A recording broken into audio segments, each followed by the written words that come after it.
Good afternoon. Let's continue with the basic law, one of the laws of the universe, the spiritual laws of the universe, and this law is the law of reflection.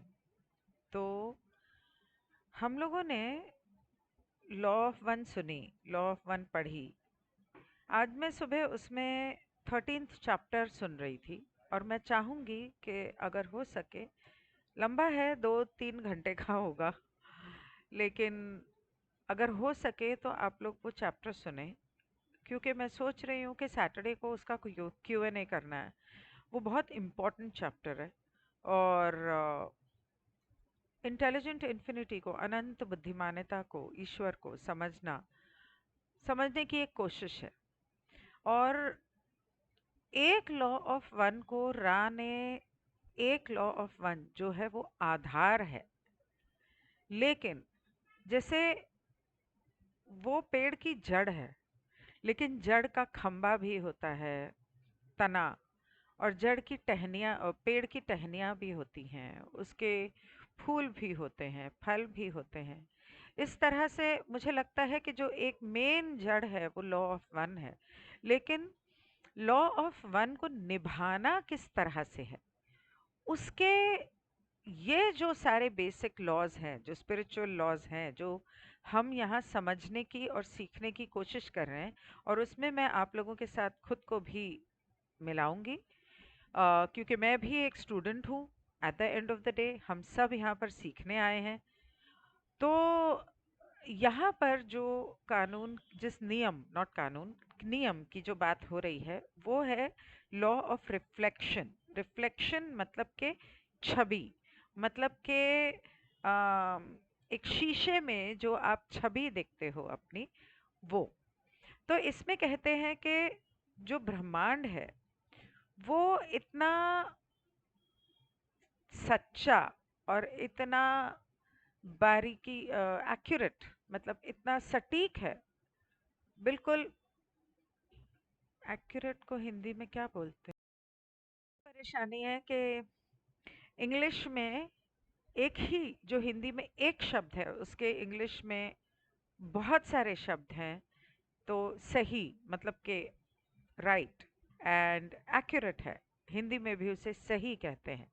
तो इतना सही है और इतना पवित्र और सच्चा है कि आपकी गहरी से गहरी जो सीक्रेट्स हैं, वो छुपी हुई बातें जो आप शायद खुद भी नहीं जानते अपने बारे में, वो बातें आपके सामने आ जाती हैं, क्योंकि ये पूरा ब्रह्मांड आपका आईना है। हर इंसान और हर इंसान के अनुभव, हर इंसान के आसपास जो माहौल है या उनके हालात हैं, वो आप ही के अच्छे या बुरे अम, हिस्से का एक अस, अम, आपके अस्तित्व के अच्छे और बुरे का एक रिफ्लेक्शन है, छवि है। अब यहाँ पर मेरा ये सवाल है, and I think I should ask pa on Saturday when we do the Q&A, कि अगर हम सभी एक दूसरे की छवि हैं, सॉरी, हमारे हालात और जो हमारे सामने लोग हैं, वो सभी अगर हमारी छवि हैं, तो मैं उस बच्चे के बारे में सोचती हूँ जो अभी अभी पैदा हुआ, लेकिन उसका माहौल ऐसा है कि शायद माँ और बाप में झगड़ा हो रहा है, आ, या अड़ोस पड़ोस में या फैमिली के अंदर सब एक दूसरे के साथ उनका व्यवहार जो है वो अच्छा नहीं है। वो मासूम बच्चा भगवान और ब्रह्मांड की एक छवि है, वो पवित्र प्रेम है, उसके अंदर तो ये सब नहीं है। तो उसके साथ जब, फर्ज कर लो एक रैंडम एग्जाम्पल, बाप ने माँ की बेइज्जती की या उसको मारा, माँ ने वो गुस्सा अपने बच्चे पे निकाल दिया, उस 2 महीने के बच्चे पे, कि जब देखो रोता रहता है, चुप कर, मैं पहले ही परेशान हूँ, ताड़ एक लगा दी। बच्चे ने ऐसा क्या किया था? इस सवाल का जवाब मेरे पास नहीं है। ये सवाल हम पा से पूछेंगे, देखते हैं वो क्या कहते हैं, इसको कैसे एक्सप्लेन करते हैं।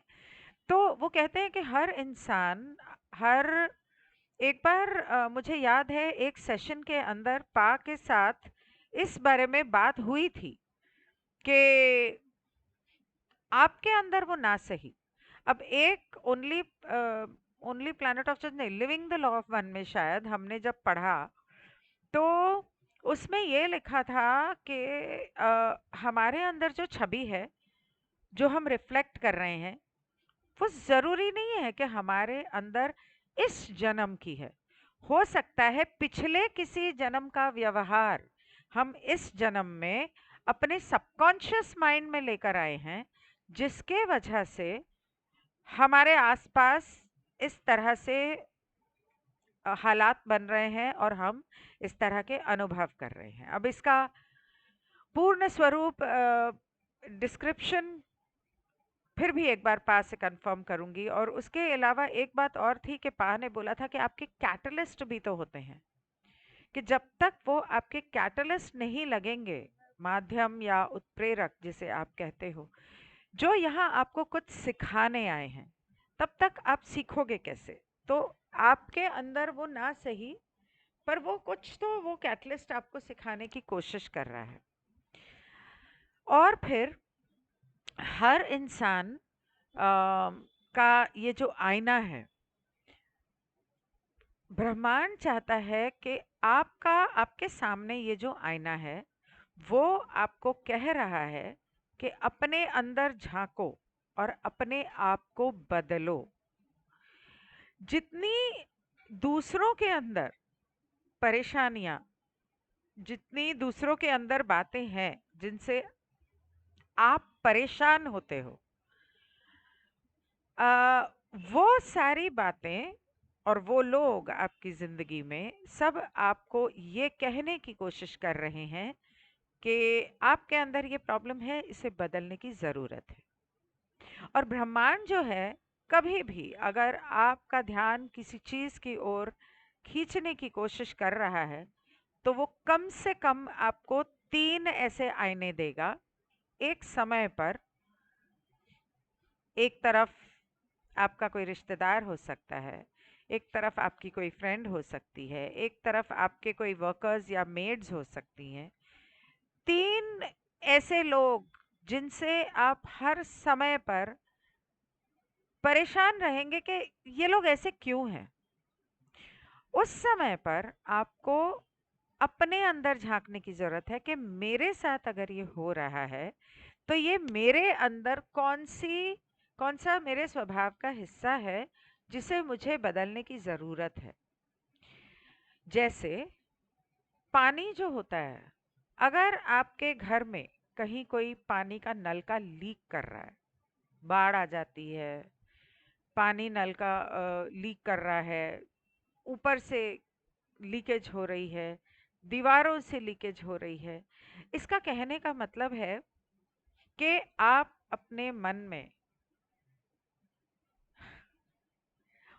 उन आंसुओं को दबा के रखे हो, या भावनात्मक परेशानियों को दबा के रखे हो, जो आप निकाल नहीं रहे अपने अंदर से, जिसकी वजह से आपके आसपास ये हो रहा है। तो ब्रह्मांड आपसे कह रहा है कि अपने अंदर जो भर के रखा है ना, उसे बाहर निकालो। क्योंकि जब हम रोते हैं, एक समय आता है जब आंसू भी सूख जाते हैं, और रोना भी चाहो तो आंसू नहीं आते।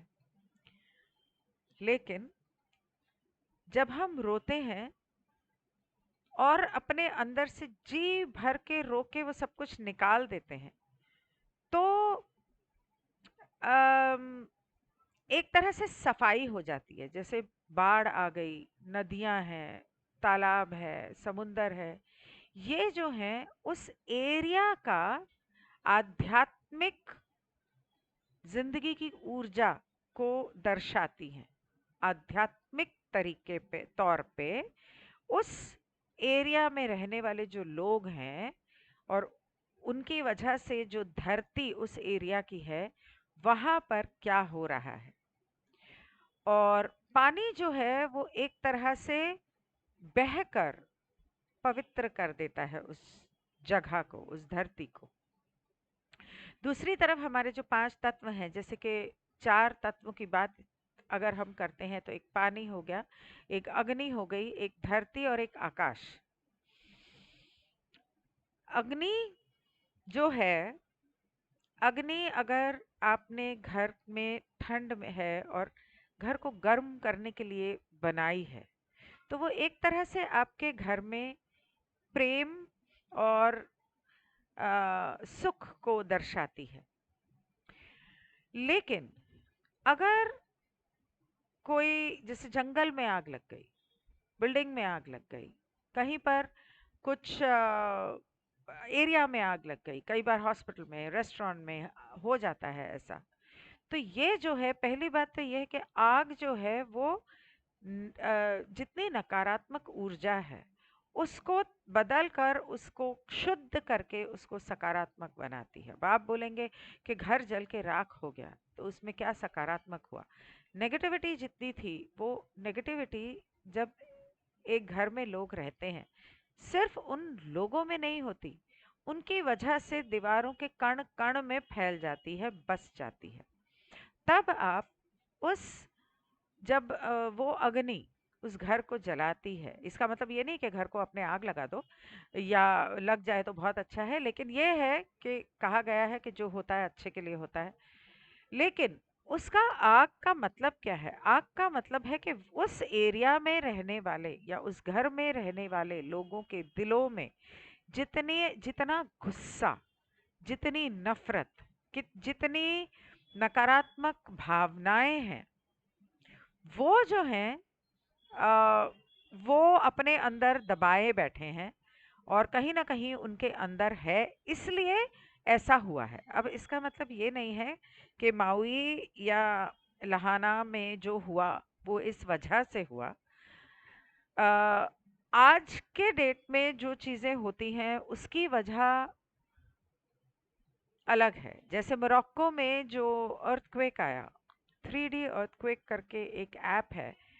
स्वाभाविक तौर पर अगर कहीं पर कोई भूचाल आता है तो उसके अंदर वो दिखता है, लेकिन अगर वो स्वाभाविक ना हो तो उसमें दिखता ही नहीं है, आता ही नहीं है। आप खोल के देख लो। तो 3D अर्थक्वेक अगर एक हफ्ते पहले भी आया होगा तो उसमें एक हफ्ते तक वो जानकारी रहती है कि ये इस दिन, इस समय पर, इस जगह पर और इस रिचर स्केल में आया था। ये रहा वो 3D ऐप, और आप देखेंगे कि यहाँ पर मोरक्को में कहीं पर भी नहीं है। ठीक है? तो आग जब लगती है तो वो उस जगह की ऊर्जा को पवित्र कर देती है। लेकिन वो बेसिकली वहाँ के लोगों के दिलों में जो आग है उसको दर्शाती है कि आपने उसको अपनी जिंदगी में, लॉ ऑफ अट्रैक्शन, अगर आपको याद होगा तो लॉ ऑफ अट्रैक्शन से आपने उसको अपनी जिंदगी में क्यों मैनिफेस्ट किया, उसका साक्षात्कार क्यों किया? धरती जो है वो बहुत सख्त है, ठोस है, लेकिन वो फिर भी बदलती है और बदली हुई है। कहीं खाई है, कहीं पहाड़ हैं, कहीं कुएं हैं, कहीं गुफाएं हैं, कहीं मिट्टी है, कहीं पत्थर हैं। अगर आप किसी वजह से दलदल में या मिट्टी में फंस जाते हैं तो जिंदगी या ब्रह्मांड आपको एक बात कहने की कोशिश कर रहा है कि इस समय आप जिंदगी में जहां हो वहां पर आप फंसे हुए हो, या फंसे हुए महसूस कर रहे हो सबकॉन्शियस माइंड में, लेकिन आप उस बारे में कुछ कर नहीं रहे हो। और बेसिकली जब अर्थक्वेक्स आते हैं या आप अर्थक्वेक्स मैनिफेस्ट करते हैं तो वो कहते हैं कि आपके जिंदगी का जो अम, मूल है, जो जड़ है, फाउंडेशन है, उसकी जो नींव है, वो मजबूत नहीं है। आपको लगता है लेकिन वो मजबूत है नहीं, क्योंकि और जब धरती के अंदर बदलाव आता है तो वहां से नया जीवन उपजता है, ग्रोथ होती है, उन्नति होती है। अब आते हैं हवा पर। जब हवा भी एक ऊर्जा है, हवा हमारी बातचीत, हमारे आइडियाज, हमारी सोच को दर्शाती है। इंटरनेट वगैरह इन सारी चीज़ों को दर्शाती है क्योंकि वो भी हमें बातचीत करने में और न्यू आइडियाज़ को रिप्रेजेंट करने में मदद करते हैं।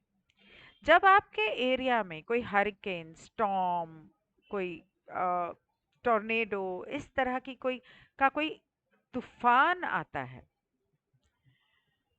तो वो ये करता है कि वो बेसिकली ये कह रहा है कि आप लोगों को अपनी सोच बदलने की ज़रूरत है। आप बहुत पिछड़ी सोच के हिसाब से आप काम कर रहे हो, और जब तूफान आता है तो वो पुरानी सारी सोच को बहाकर अपने साथ ले जाता है और नई सोच को पैदा करता है। अब आते हैं हमारी रोज़मर्रा की ज़िंदगी पे। रोज़मर्रा की ज़िंदगी में हम ज़्यादातर अपना मोबाइल और गाड़ी इस्तेमाल करते हैं। जब हम हमारी गाड़ी जो है वो भी आप ही को दर्शाती है। अगर आपकी ब्रेक फेल हो गई तो वो आपसे कह रही है कि आप इस समय पर जो भी कर रहे हो वो आपको नहीं करना चाहिए, रुक जाओ, रुको। और अगर गाड़ी की लाइट्स नहीं चल रही हैं तो वो आपको कहने की कोशिश कर रहा है कि आप अंधकार में हो। आपको, आप जो कर रहे हो या जिंदगी में जहां जा रहे हो उसके ऊपर रोशनी डालने की जरूरत है, उसको ध्यान से देखने की जरूरत है और सोचने की जरूरत है कि जो आप कर रहे हो क्या वो सही कर रहे हो, जहां आप जा रहे हो क्या वो सही रास्ता है। अगर उसका पेंट खराब हो जाता है, डेंट लग जाता है, ठुक जाती है, तो वो ये कहने की कोशिश कर रहा है कि क्या आपको अंदर से ऐसा महसूस हो रहा है कि आपने जिंदगी में बहुत ठोकरें खाई हैं, बहुत खरोंचा है लोगों ने आपके दिलों को। अगर आपके टायर्स फ्लैट हो जाते हैं, मतलब पंचर हो जाते हैं, उसमें हवा निकल जाती है, तो क्या कोई है आपकी जिंदगी में जो आपकी उम्मीदों पे खरा नहीं उतर रहा और आपको दुख हो रहा है? क्या आप अपनी उम्मीदों पे खरे उतर रहे हो? ये भी हो सकता है, ये भी एक मुमकिन है। उसके अलावा कई बार हॉर्न जो होता है वो ठीक से नहीं चलता। एक समय हुआ करता था 25 साल पहले, जब मेरी गाड़ी का हॉर्न हमेशा खराब हो जाता था। ये कह रहा है, क्या क्या कुछ है जो आप बोलना चाह रहे हो पर बोल नहीं रहे हो? आपको अपने हक के लिए बोलने की जरूरत है, आपको सच के लिए खड़ा होने की जरूरत है। अगर आपकी बैटरी खराब हो जाती है तो इसका मतलब मानसिक तौर पे, भावनात्मक तौर पे आप अपनी ऊर्जा खो चुके हो, आप थक चुके हो जिंदगी से, क्योंकि बैटरी के ऊपर ही कार चलती है। गियर्स, अगर आपके गाड़ी के गियर्स जो हैं वो खराब हो गए हैं तो वो आपसे ये कह रहे हैं कि आप जिंदगी में ना एक मुकाम पर अटक गए हो, आगे बढ़ नहीं पा रहे हो। क्यों ऐसा? आप आगे क्यों नहीं बढ़ पा रहे हो?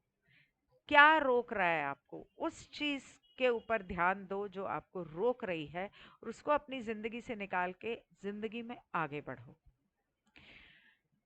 मेरे मोबाइल के साथ एक प्रॉब्लम हमेशा हुआ करती थी, हैंग हो जाता था। इंटरनेट हैंग हो जाता था।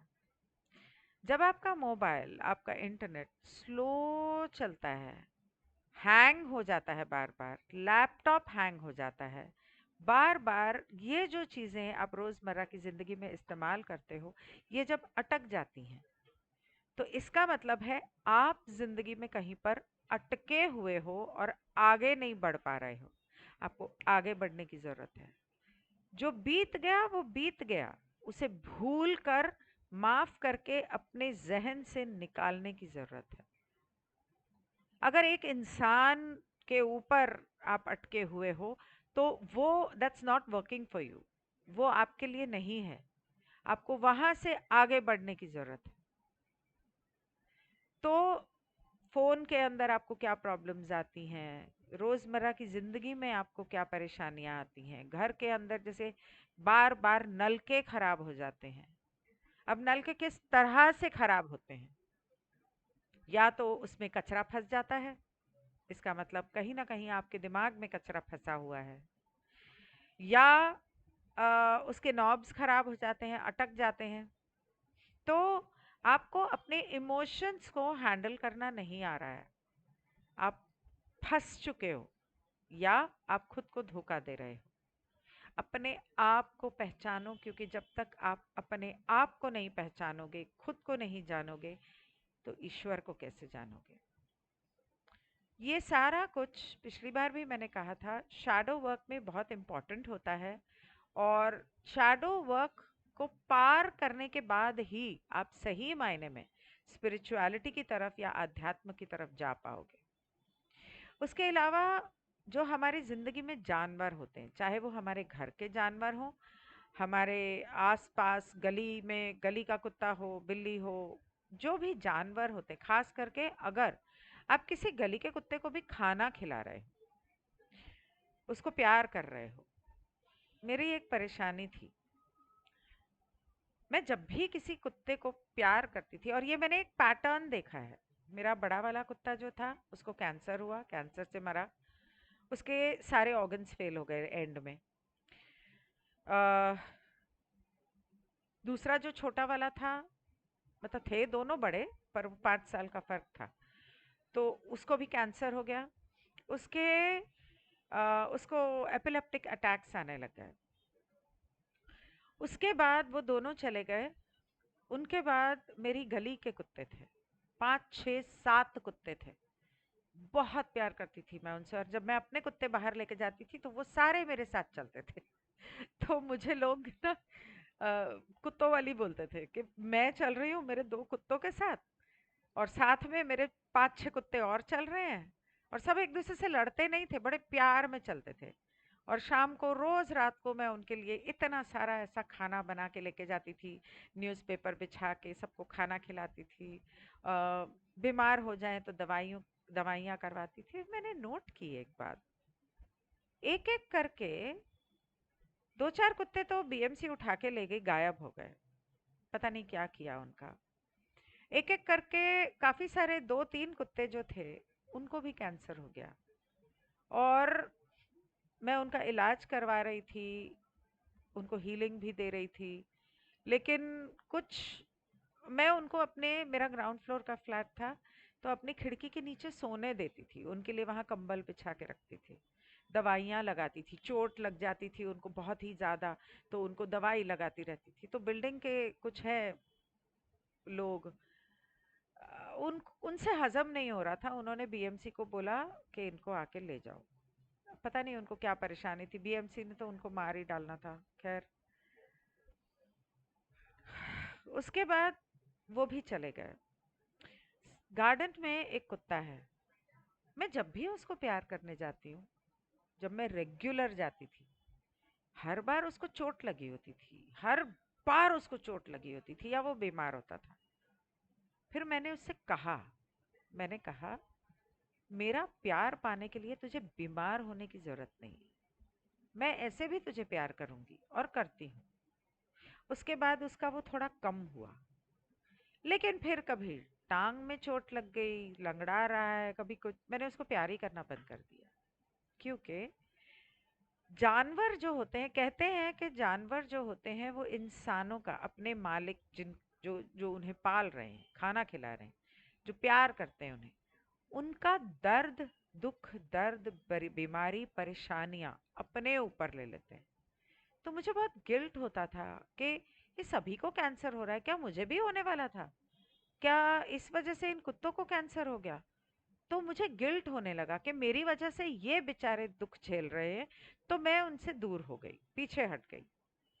खाना कभी कभी मैं भेज देती हूँ, खुद अवॉइड करती हूँ कि मैं जाके ना खिलाऊं।